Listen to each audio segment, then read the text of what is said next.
This is Nick. This is Jack. It's Thursday, the new Friday, November 10th, and today's pod is just the best pod we've ever done. It is the best one yet. We served up Petit Boy. Yeah, but it's a sad day for 11,000 Metamates out there. That's right. Yesterday, Zuck announced he's laying off 11,000 people. Yetis, if Zuck let you go yesterday, we're thinking of you. Oh, and by the way, Binance, that acquisition of FTX we announced yesterday? Yeah, I remember it. It's not happening after all. Yeah, they looked in the books. They didn't like what they saw in the crypto company. Add it all up, and stocks fell yesterday. But Jack and I whipped up a T-boy. So Jack, what's the first story for the pod? The election is still being counted, but already we have two big business takeaways. Cannabis kinda lost. Sports betting really lost. For our second story, Zoom and AMC theaters are partnering for movie theater meetings. Get this, your year-end review now includes a box of popcorn. And surround sound. And our third and final story is the Athletic Brewing Company. They just raised $50 million from Dr. Pepper. Because no one is partying as hard right now as non-alcoholic beer. But without the hangover.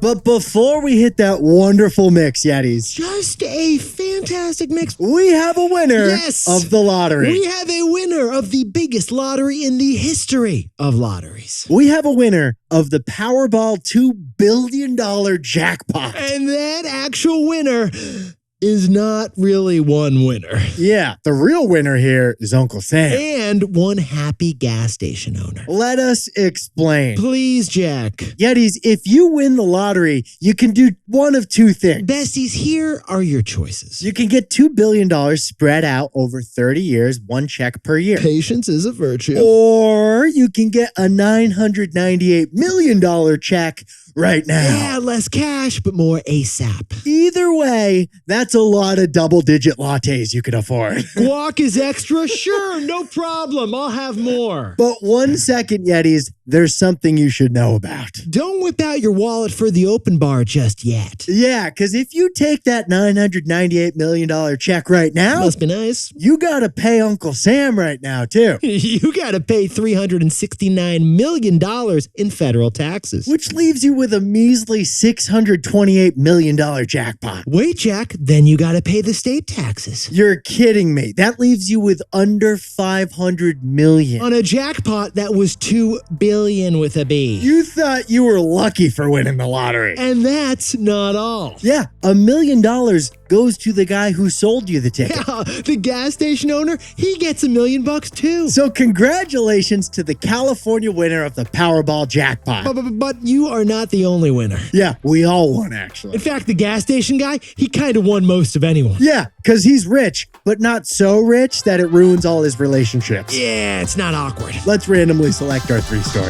15 years before this song, two boys from the Northeast met in the dorm. They had an idea that caused a cultural storm. It's the best one yet, but the best is the norm. Jack, Nick, that's it. I don't even think they need to practice. 50%, that's a fat tip. T-Boy City on your at-list. If you know, cause we ready to go. We can't wait no more, so just start the show. Start the show. For our first story, our three business observations from the midterm election results are these. Cannabis, yep. Sports betting, check, and gridlock. Okay, Yetis, the day after election day, the votes are not quite done being counted yet. Is that a Chad, Jack? Is that a Chad of some kind? A hanging Chad? No, but we're about to all get to know the counties of Georgia again. Yeah. Because there's a runoff election in Georgia. But Yetis, honestly, so far, the results, they've been surprising. They were surprising. Given that most Americans said that inflation was the number one concern, we figured Americans would punish Democrats, the party in power. Well, Republicans did win some seats in the House, but not nearly as many as the polls were suggesting. And it's still to be determined on who's going to control the Senate. But here's what Jack and I found fascinating about the election. Americans didn't vote just about inflation. No, they didn't. We also voted on gambling and weed. The way we see it, the two juiciest business questions on state ballots, they were cannabis and sports betting. Because cannabis and sports betting, they're decided in America on a state by state by state. Yeah. By state. State by state. By state basis. Right. And I think there's like a state by state in there too, Jack. Every month, every year, we're updating like the list of states that have legalized this and decriminalized that. Hawaii said yes. North Dakota said no. And here were the results, Yetis. Sports betting lost badly. In California, there were 2 different ballot proposals that tried to legalize sports betting, and both failed miserably.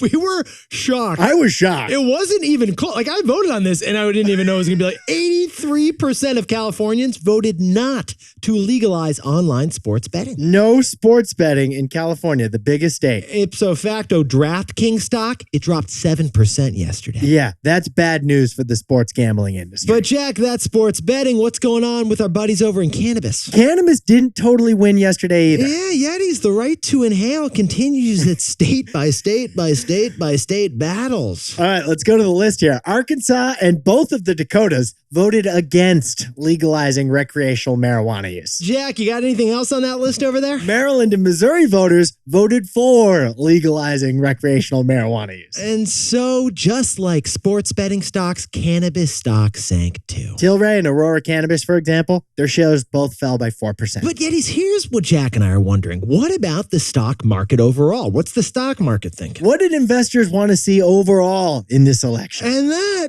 feels like a takeaway moment. So, Jack, what's the takeaway for our buddies who are all investors? Stock markets love gridlock. Oh, besties, investors hate uncertainty when it comes to big things in DC politics. But one thing is certain. Yeah. We are going to have a divided government. Yep. With the Republicans controlling the House and the Democrat controlling the White House. Yeah, so for the next 2 years, we're almost certainly gonna have some gridlock. Yeah, gridlock. Like picture Lincoln Tunnel Friday afternoon, you're trying to get out of there.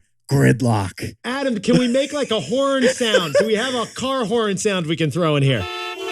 Bills aren't going nowhere the next 2 years. With a united Congress, like the last 2 years, we saw big policy moves. And that caused some uncertainty for markets and business. But with a divided Congress, we're not expecting any big policy moves. We're talking gridlock. At least for markets, that means policy certainty. No change. Yeah, no new taxes, no major regulations. It's almost certain. Investors love some certainty. Yes, they do. So stock markets, they love some gridlock. One more honk. For our second story, AMC Movie Theaters is partnering with Zoom to host your next office meeting. Because AMC looked in the mirror and asked itself, what am I? It looks like you've practiced that one. Like, it looks like you were rehearsing that one before the pod, Jack. It's a line from Zoolander.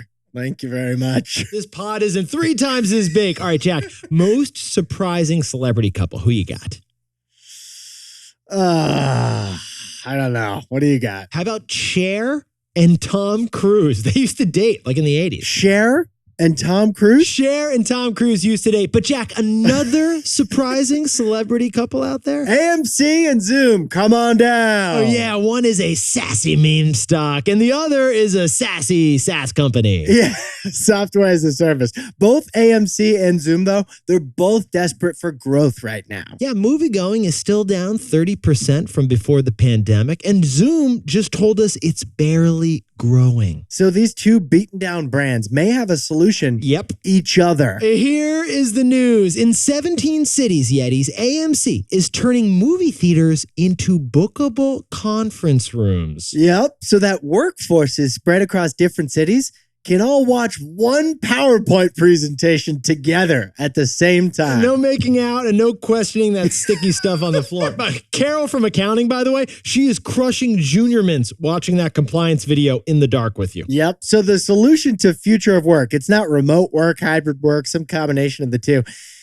It's IMAX? It's IMAX, Jack? Yetis, here's how this is going to go down. First, your company's going to book a 3-hour time slot for a movie theater with up to 150 seats. More likely, your company is actually going to book 5 different AMC theaters. Good point. In the 5 major cities where they have a lot of employees. And then basically they're going to roll in and it's going to be like, okay, C team, you're on. Present all hands. You have got a captive audience. And action. Boom, lights go down. Here comes the CEO. And next is the company's annual update. Yep. All 5 cities have the same presentation, the same company all hands. Zoom is providing the tech and the communication software. AMC provides the screens, the bathrooms, and a bunch of bags of Twizzlers. They actually will bring these to your seat, by the way. So, Jack, who is the customer here? Any company with a spread out workforce. And, Jack, what is the pitch here? Bring your decentralized workforce together for a communal experience that's rated safe for work. Because nothing bonds a team like a shared bucket of buttery popcorn. And quarterly sales figures delivered in surround sound. You will lose your hearing. So, Jack, what is the takeaway for our buddies over at AMC? What are you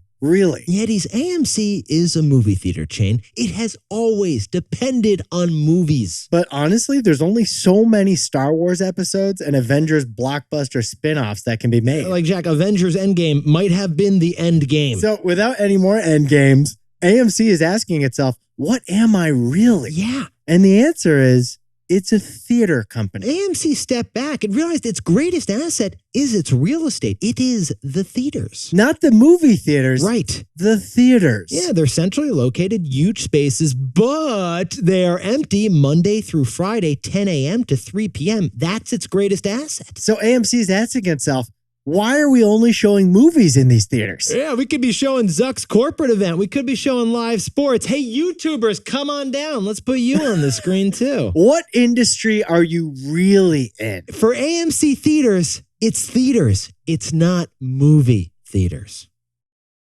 Now, a word about our sponsor, Robinhood. You know, honestly, your salad, it says so much about you. Nick, you like to blaze your own trail at the salad bar. Yeah, I'm ordering a salad. I go off menu, man. Like a combo of kale and croutons that has never been made before. Me? I'm not reinventing the wheel. I like to go classic. Like if Sweet Green thinks it's a good combo, Jack's not going to change that. Kind of like investing strategies. Some want to build a custom portfolio of stocks, crypto, and options. Others don't want to reinvent. Just give me the most standard ETF. Whether you're tweaking your one-of-a-kind portfolio every day or prefer a more hands-off approach, Robinhood has the tools. If you're not investing on Robinhood yet, to get started, go to Robinhood.com/Tboy to choose your free stock. That's Robinhood.com/TBOY. Limitations apply. Stocks offered by Robinhood Financial LLC, member SIPC. Crypto offered through Robinhood Crypto. All investments involve risk. By the way, this podcast is not owned or part of Robinhood, and we are not employees of Robinhood. For our third and final, Athletic Brewing has become number one in craft non-alcoholic beer. And it just raised $50 million because they have to handle the first mover burden. All right, Jack, let's go back back to college days. The dream of every econ major who has a foodie friend. What is it, Jack? Start a craft brewery together. Start a craft brewery together. Oh, man, that'd be epic. I'll handle the books, you handle the brews. We can do this, man. Yeah, we'll move to a small town, hire a local artist for the can. That'll be fantastic. Start selling quadruple IPA. We'll grow a beard. We'll do an ironic name, like we'll name the beer Sticky Violin or Magical Sweatshirt. Forget the JP Morgan internship, Yetis. That dream was Bill Shufelt and John Walker. Yes, Bill noticed a business opportunity. Yeah, options for non-alcoholic beer were brutal. And John craved a brewing challenge. Brewing good tasting non-alcoholic beer is hard. So together they formed a company and they called it Athletic Brewing Company. And they targeted people who like bragging about their resting pulse rate. Yeah, you know, people who like to work out but then celebrate their workout. But Jack, they don't want to be hungover for that 4 a.m. marathon the next day. Yeah, so they opened up America's first non-alcoholic brewery and tap room back in 2017. And so far, they've been the market leader. They've raised $175 million. Their cap table is jacked, too. It's ripped. Runs like a 4.240. Who they got, Jack? JJ Watt is an investor. So is Naomi Osaka and Carly Kloss. But here's what Jack and I found fascinating about Athletic Brewing. Their customers are sober curious, but their investors are also sober curious. The latest investor is not some jacked celebrity.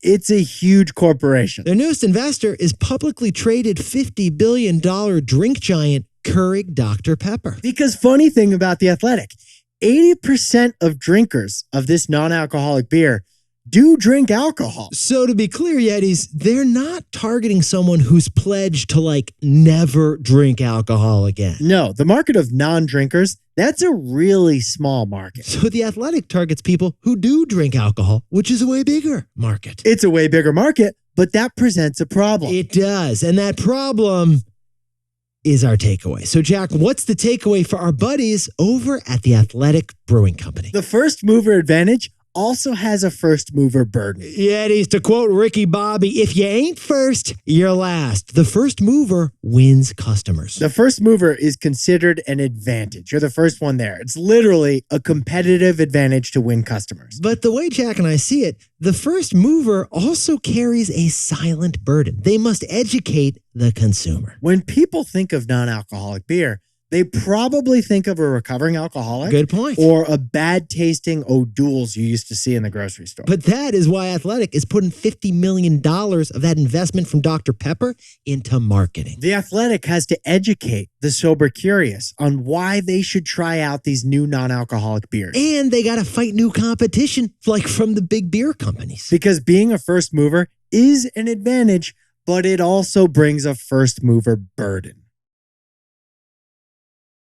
Jack, can you whip up the takeaways for us for the new Friday? The election isn't quite over, but it looks like a divided government in D.C. And that means gridlock, and stock markets love gridlock. For our second story, AMC Theaters is partnering with Zoom for company all-hand meetings in the movie theater. What are you really, AMC? And when are you going to put our podcast in a theater? Why don't we do that? Our third and final story is the Athletic Brewing Company. They're the first mover in craft non-alcoholic beer. First mover advantage comes with the first mover burden.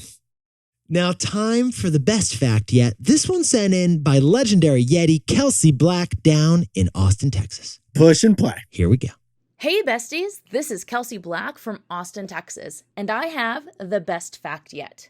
Built in 1965, the Astrodome, the original home to the Astros, was the first fully air-conditioned, domed stadium. After 2 years of not being able to grow playing field grass inside the stadium, the Astrodome became the first major sports venue to install artificial turf, which then became known as AstroTurf. Okay, so they invented the turf, but then why are they called the Astros in the first place, Jack? They're called the Astros because NASA is headquartered there. Houston, we have a problem. Incredible invention for the Astros, horrible invention for everyone's knees.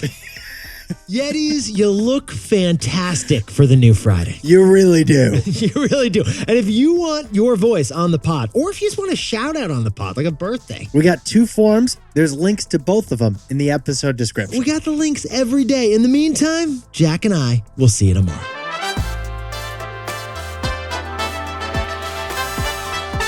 And before we go, congratulations to Ase and Debussy on their 1-year wedding anniversary. And happy 31st birthday to Nick Rothwell in Hanover, Massachusetts. And to all the poll and election workers who are working hard on Tuesday, what do we got to say, Jack? Thanks for keeping the wheels of our democracy turning.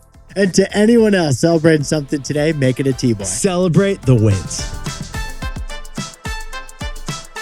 This is Jack. Nick and I both own stock of Robinhood.